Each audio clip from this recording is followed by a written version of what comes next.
ಗಣೇಶನ ಪೂಜೆ ಮಾಡುವಂತ ಒಂದು ಸೇವಾ ದೇವತಾ ಕಾರ್ಯವನ್ನು ಮಾಡ್ತಾ ಇದ್ದೀನಿ. ಎಲ್ರಿಗೂ ಒಳ್ಳೇದಾಗ್ಲಿ. ಆ ಗಣಪತಿ ನಿಮ್ಮೆಲ್ರಿಗೂ ಸಕಲ ಸೌಭಾಗ್ಯ ಕೊಡ್ಲಿ, ಎಲ್ಲಾ ರೀತಿಯ ಭಗವಂತ ಕಾಪಾಡಲಿ.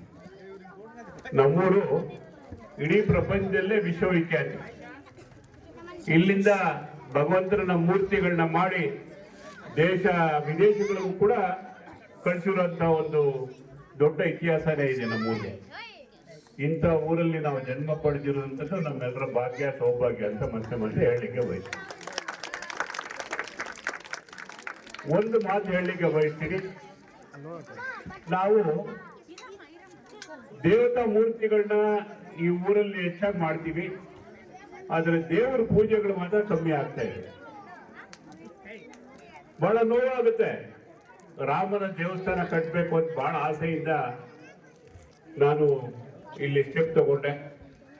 ಆದರೆ ಎಲ್ಲ ರೀತಿ ದೇವಾಲಯ ನಿರ್ಮಾಣ ಆದ್ಮೇಲೆ ಆ ದೇವಾಲಯದಲ್ಲಿ ಪೂಜೆಗಳೇ ಆಗ್ತಾ ಇಲ್ಲ ಅಂತ ಆಗಾಗ ಹೇಳ್ತಾ ಇರ್ತಾರೆ ನಮ್ಮೂರಿನ ಜನ. ಬಹಳ ನೋವಾಗುತ್ತೆ. ದಯವಿಟ್ಟು ಇನ್ನು ಮುಂದೆ ಆದರೂ ಎಚ್ಚೆತ್ಕೊಳ್ರಿ.